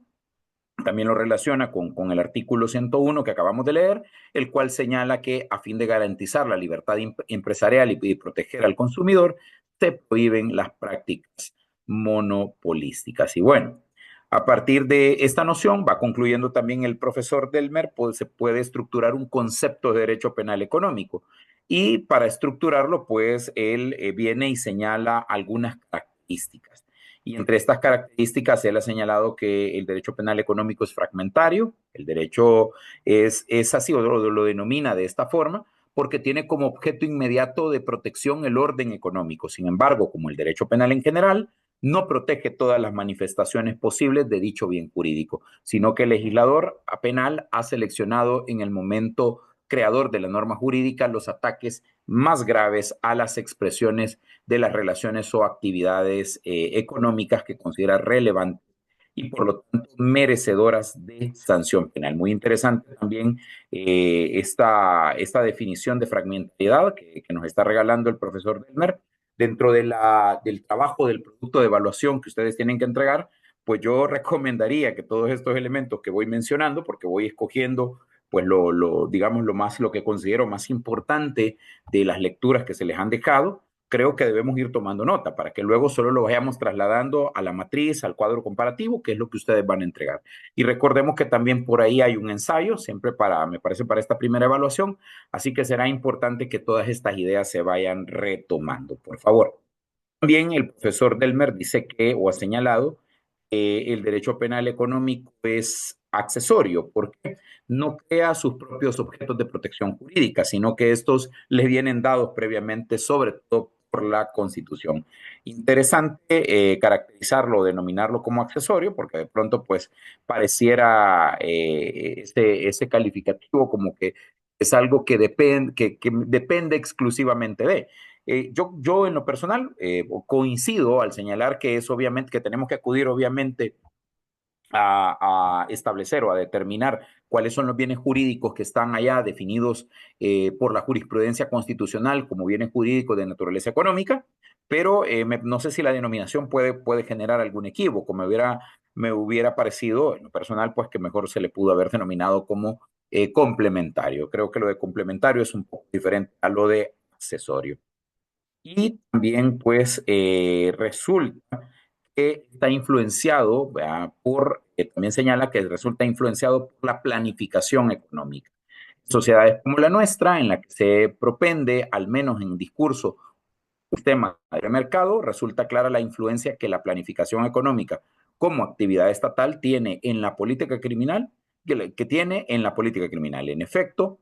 puede notarse que la burocratización del sistema económico produce un aumento en los procesos de criminalización. Y pone como ejemplo cuando se trata de regulaciones de deberes económicos respecto al Estado, las defraudaciones al fisco, las apropiaciones de cuotas laborales o de previsión social, o cuando se sancionan acciones irregulares, concepto de esa forma de criminalidad. Y bueno, aparte de esto bueno, o mejor dicho, en relación a esta influenciación o influenciable por la planificación económica, y valga el comentario que hace el profesor Delmer en relación a los delitos contra la administración tributaria, contra el fisco, cuando llegue el momento de analizarlos, vamos a poder compartir también alguna jurisprudencia muy importante, constitucional, sobre un dilema que pasó varios años en la sala constitucional y nunca se resolvía, si debe establecerse un criterio exacto, preciso, para entender cuándo una declaración debe ser falsa o debe ser inexacta, que es un problema de política criminal y es un problema también procedimental, porque si es una declaración inexacta, pues hay que seguir todo el proceso administrativo sancionador. Pero si se advierte una falsedad, se para el proceso administrativo y se remite al Ministerio Público Fiscal para que sea él quien decida si promueve o no promueve la acción penal. Entonces, en su momento vamos a analizar qué fue lo que se dijo o se ha dicho en la jurisprudencia de amparos, y también creo que se dijo en un par de inconstitucionalidades, pero lo traigo a colación porque definitivamente cuando el profesor Delmer Rodríguez dice, mire, el derecho penal económico está influenciado por la planificación económica, y el ejemplo de eso es que existen delitos tributarios, delitos contra el fisco, en los que se está criminalizando, se está castigando los deberes que tiene el contribuyente con el Estado. Por ejemplo, los deberes de declarar de manera exacta, los deberes de declarar de manera veraz, los deberes de no ocultar todos sus pasivos, activos, ¿sí? Sus ingresos, sus costos, sus gastos, y que por lo tanto, pues, bueno, y tampoco no apropiarse de cuotas laborales, ¿verdad? Que no le pertenecen, y que por lo tanto, dice el profesor Delmer, hace una relación muy interesante de cómo el derecho penal económico está marcado, está influenciado por el tema de la planificación económica. Y bueno, a partir de todo esto, dice el profesor Delmer Rodríguez que para estructurar el concepto de esta forma de criminalidad se puede partir de las siguientes perspectivas. Veamos qué son las perspectivas. Primero, por el objeto que se afecta con la acción, en este caso el delito económico, es una actividad criminal que ataca las estructuras relativas a la producción, circulación, distribución y consumo de las riquezas en un estado determinado. Dos, por la clase de personas que intervienen como sujetos activos, son formas de criminalidad cometidas sin violencia por personas físicas o morales que son consideradas formales frente o a diferencia de quienes cometen los llamados delitos comunes. En otras palabras, son los tipificados en leyes penales especiales, sobre todo cuando lo realizan ciertas personas físicas o morales, bien consideradas económicamente fuertes y no personas de clase media o baja. Y por el círculo de autores y su campo de acción. Es una criminalidad en el ejercicio profesional o con ocasión del mismo, pues es la cometida por los que tienen actividades en la vida económica. Y bueno, incluye las infracciones que vulneran bienes jurídicos supraindividuales de contenido económico o abusos de medidas o instrumentos de vida económica. Y con todos estos elementos, también el profesor Delmer habla de ciertas características del delito económico, por ejemplo, que es un delito especial. De acuerdo, porque son aquellos que exigen en su estructura típica una característica o cualidad al sujeto de la infracción penal, pudiendo distinguirse entre delitos especiales propios e impropios. Los primeros, la característica que se exige al sujeto activo es esencial al delito, pues si no se posee, el ilícito no se presenta o genera otro. En cambio, en los segundos, tal cualidad solo constituye un instrumento modificador de la responsabilidad, agravando o atenuando la pena a imponer. Definitivamente, todas estas características menciona, o esta primera característica que menciona el profesor Delmer, también la compartimos. Muy interesante entender al delito, a los delitos económicos o contra el orden socioeconómico como delitos que no puede cometer cualquier persona en principio. Es decir, hay ciertos tipos penales en los cuales el legislador establece o señala que el sujeto activo, es decir, la persona que cometa o que realice el comportamiento activo o pasivo, debe tener una determinada cualidad o calidad especial. También, pues es importante señalar sobre estos delitos, lo señala el profesor Delmer, son delitos de peligro, porque como ya lo mencionaba o lo veíamos en las tensiones que se generan entre el programa penal de los principios constitucionales del derecho penal nuclear con el derecho penal económico, veíamos que la creación de estos delitos de peligro abstracto en su mayoría y no de naturaleza concreta, pues es el denominador común del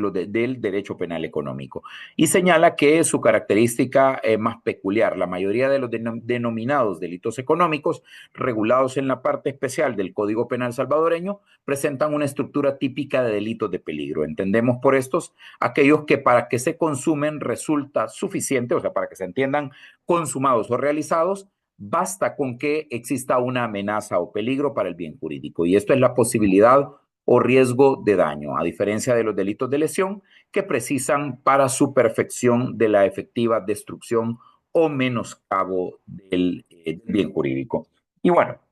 también resulta recomendable recordar que los delitos de peligro a su vez se clasifican en delitos de peligro concreto y en delitos de peligro abstracto.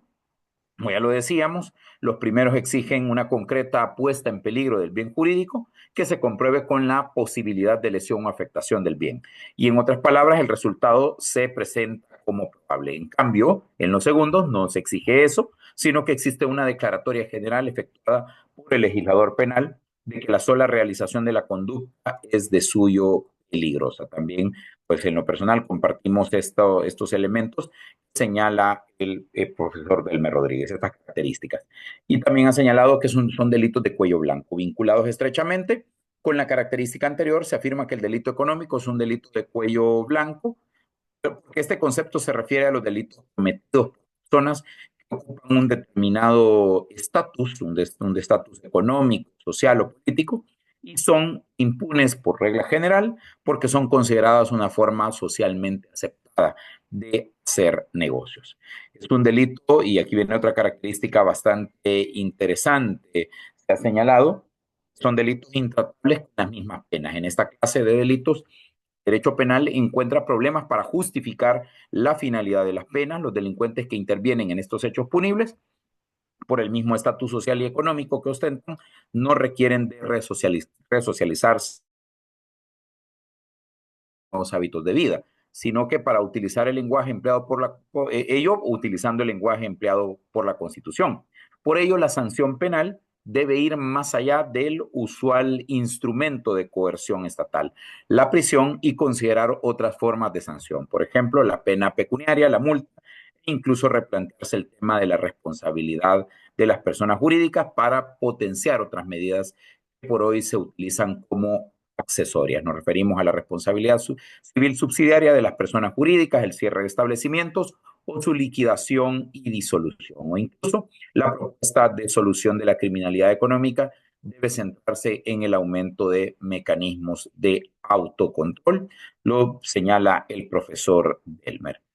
Y bueno, también él señala algunas diferencias entre los delitos económicos y los delitos patrimoniales. Estas diferencias vienen por bien jurídico, vienen por el objeto inmediato de protección versus el objeto inmediato de ataque, los objetos sobre los que recaen las acciones. Esto les pido que por favor realicemos una lectura pormenorizada cuando ya, bueno, obviamente ya después de esta clase, en estas vacaciones, por favor terminar de leer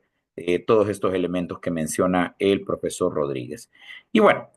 a partir de todo ello, pues me quedo, como ya lo mencionábamos, las características, me quedo también con los, aparte de las características, con la diferenciación que el derecho, el contenido del derecho penal económico, cuando mencionábamos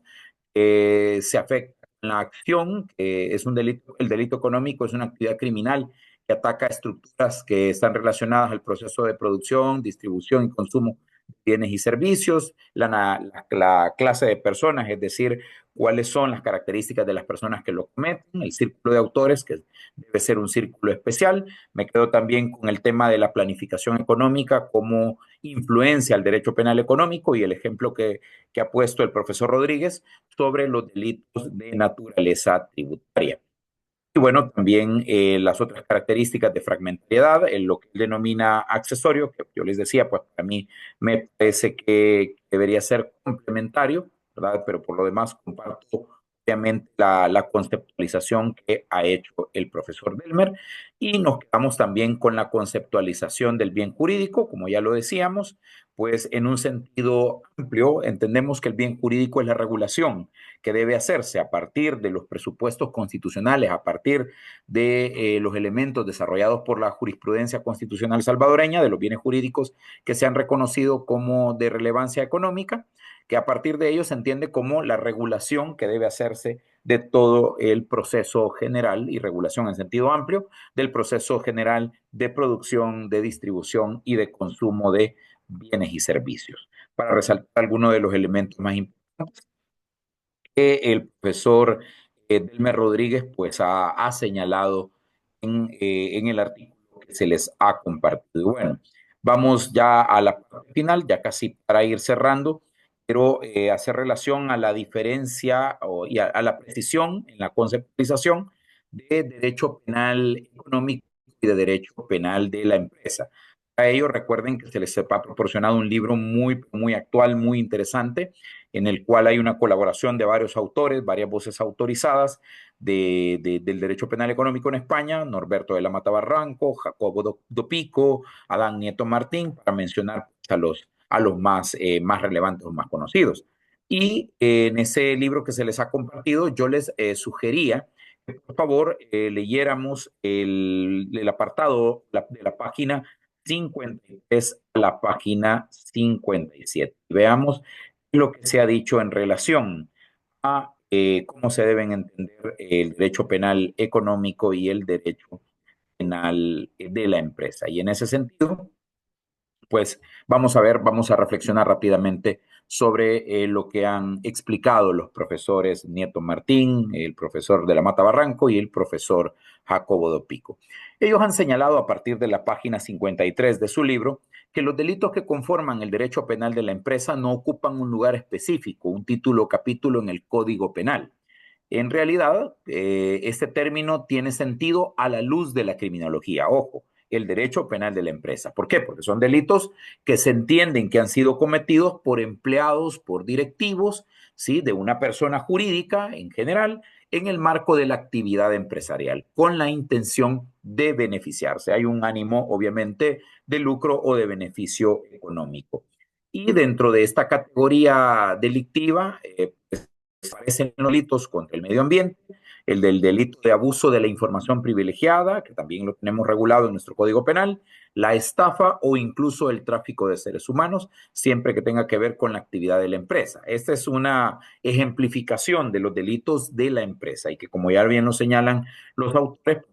no vamos a encontrar en el Código Penal y es igual en el Código Penal salvadoreño no vamos a encontrar un capítulo, un título, una familia de delitos que se denominen como delitos penal o derecho penal de la empresa. Eso no lo vamos a encontrar, sino que la denominación surge a partir de la criminología. Las ciencias penales se configuran en un triángulo que son el derecho penal como tal, la criminología y la política criminal. Son los tres elementos o los tres pilares fundamentales de las ciencias penales. En ese sentido, uno de sus pilares, la criminología, es la que acuñó esta denominación, este concepto de derecho penal de la empresa para referirse a los hechos cometidos por los directivos, cometidos por empleados, cometidos por personas que integran una determinada persona jurídica y que lo hacen obviamente con la finalidad de beneficiarla y de beneficiarse. Y dan algunos ejemplos. Ahora, desde el punto de vista de las ciencias jurídicas y del derecho penal como tal, el término que se ha reconocido, el término que se entiende que es el aceptado científicamente hablando, es el de derecho penal económico. Y con esta expresión que se acuñó por la doctrina alemana y se ha desarrollado lo han desarrollado los alemanes y han escrito muchos libros y han tenido fallos en relación a casos puntuales, ahí sí encontramos una agrupación de delitos en nuestro Código Penal, entendidos como delitos contra el orden socioeconómico. Es decir, ahí sí viene el adjetivo de económico, no como en el de derecho penal de la empresa. Y pues aquí se van a agrupar una serie de delitos, no atendiendo a las causas o al espacio donde suceden las empresas, por definición, o negocios, sino al bien jurídico que se tutela. Y lo característico del derecho penal económico es que los delitos que integran que lo integran van a proteger, van a tutelar un conjunto de bienes jurídicos supraindividuales que representan, de un lado, las principales instituciones del modelo de orden económico. Y aquí no olvidemos que este libro obviamente fue elaborado en el contexto del sistema jurídico español, pero tenemos figuras que son similares o son iguales. Y aquí se mencionan como bienes jurídicos la libre competencia, ya lo hemos reconocido como parte de los bienes jurídicos constitucionales de naturaleza económica. También aparece el mercado bursátil, aparece el sistema crediticio, la confianza en la información societaria, etcétera. Y también dentro de ese conjunto de bienes jurídicos aparecen otros delitos que tienen que ver con los mecanismos de intervención del Estado en la economía. Y se mencionan, como ya lo reseñábamos anteriormente, los delitos contra la hacienda pública o contra el fisco, los delitos contra la seguridad social. Allá en España hablan de subvenciones públicas y también la regulación del comercio exterior. Entonces, me parece que, como ya lo explican de manera muy clara, de manera muy nítida, los profesores españoles, dicen, miren, el concepto de derecho penal de la empresa surgió como una iniciativa de la criminología que denominaba o utilizaba esa denominación para referirse a los delitos cometidos por directivos, por empleados, por personas que integran, que conforman una persona jurídica, ¿sí? Y que obviamente pues ellos solo reconocían dentro de esa categoría de delitos un círculo muy limitado, y se hablaba de los delitos del medio ambiente, el abuso de información privilegiada, la estafa y el tráfico de seres humanos, son los que mencionan como ejemplo. Ahora, dentro de las ciencias penales, se aclara que ahí sí existe un concepto que se ha reconocido, el de derecho penal económico, y que con esta denominación se hace referencia a esa parcela del derecho penal que protege o que tutela bienes jurídicos de naturaleza económica, que estos los vamos a encontrar identificados en la Constitución económica o en las normas constitucionales que regulan la vida económica. Y dentro de este conjunto de bienes jurídicos y obviamente de los delitos que los protegen a los mismos, pues señalan los profesores españoles, vamos a encontrar aquellos delitos contra la libre competencia, contra el mercado bursátil, contra el sistema crediticio, contra la confianza de la información societaria, contra la hacienda pública, contra la seguridad social, por mencionar los más importantes. Y bueno, creo que con esto queda claro, ¿verdad? Queda claro, bastante claro cuál es la diferencia entre la denominación derecho penal de la empresa y derecho penal económico. No obstante, señalan los profesores españoles que pese a los esfuerzos doctrinales no se han aislado con precisión los bienes jurídicos del derecho penal económico. Y por otro lado, resulta complicado en ocasiones trazar una línea de división clara entre lo patrimonial y lo supraindividual. Un poco, si lo recuerdan, como comentaba el profesor Lascano, y me parece que hacía referencia a otros profesores españoles, a Martínez, a Buján Pérez, también hacía referencia a Esteves Rodríguez, que decían, mire, la única forma de que se entienda como legítimo estar creando tipos penales de naturaleza abstracta e incluso adelantando barreras de punición a actos que son idóneos o que son potencialmente lesivos, es entendiendo el daño que pueden ocasionar en el patrimonio concreto de un determinado sujeto y no porque tengan una trascendencia a la colectividad. Recuerdan que se hacía ese comentario y me parece que ahora aquí pues obviamente está retomando también, se retoma la misma idea por parte de los profesores españoles. Y dicen ellos, así la utilización ilícita de una marca constituye un comportamiento de competencia desleal, supraindividual, como una lesión de propiedad industrial específica o que puede ser, se le puede atribuir o puede ser en perjuicio, perdón, de una determinada persona. O por poner otro ejemplo, los delitos de insolvencia tutelan tanto el derecho de crédito como sirven para asegurar el grado de confianza y tutelan el derecho de crédito de un concreto afectado. Y también sirven para asegurar un grado de confianza en el comportamiento ordenado de los deudores. Además de lo anterior, señalan los profesores españoles que la distinción entre bienes jurídicos individuales y supraindividuales se ha utilizado por una importante corriente de pensamiento, la Escuela de Frankfurt, ¿sí? La escuela alemana, que como ya lo señalan ellos mismos, son los alemanes los que han venido desarrollando estos conceptos de derecho penal económico, de los bienes jurídicos, de naturaleza económica supraindividual. Y según esta corriente, el derecho penal habría de centrarse en la protección de bienes jurídicos únicamente individuales, dejando la protección de bienes jurídicos supraindividuales a otros sectores del derecho, que también me parece que esto lo mencionábamos o algo, hacemos una relación con lo que mencionó el profesor Lascano. Ese carácter fragmentario, subsidiario, de última ratio del derecho penal, pues aquí vemos como una escuela muy respetable en Europa dice, mire, este tema de los bienes jurídicos superindividuales, que lo tutele el derecho administrativo sancionador, que lo tutelen otras esferas jurídicas, pero dejémosle al derecho penal solamente los bienes jurídicos que son de naturaleza individual. Es una posición respetable, bueno, en lo particular no la comparto, obviamente las realidades entre Alemania y El Salvador son bastante marcadas y hemos visto pues en la historia de nuestro país, tanto reciente como un poco más alejada, que pues el respeto hacia estos bienes jurídicos económicos o el irrespeto ha sido una tendencia y que obviamente no ha bastado ni siquiera el derecho penal para contener o para enviar una especie o para cumplir, perdón, una especie de prevención general en términos de fines de la pena, de prevención general o de prevención especial positiva o negativa. Es decir, motivar a otros a que no continúen realizando ese tipo de actos, sino que lo que hemos visto es que siempre el derecho penal ha llegado tarde y que a pesar de que se ha sancionado, pues no ha sido suficiente. Nada más como un comentario en relación a lo que señala la escuela de Frankfurt. Bueno, también ustedes van a encontrar dentro del desarrollo que hacen los profesores españoles que a continuación, dicen ellos, algunas de las infracciones más importantes dentro del derecho penal económico reconocen los delitos contra la capacidad financiera del Estado, la protección de la parte más débil en las relaciones económicas, la protección de las instituciones básicas de la economía y también